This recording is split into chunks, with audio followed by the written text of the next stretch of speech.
தென்மதுரை வீரனுக்கு என்னுடைய மாமனுக்கு தேக்குமர தேகமடி அம்மாயம்மா.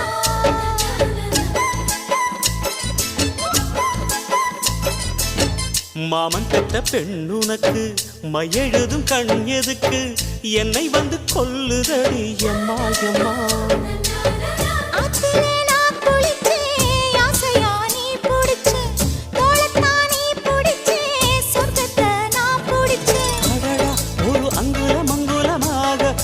ஆசையில் முத்தங்கள் போட அதை என்னன்னு சொல்லுவேன், எப்படி சொல்லுவேன் நானே.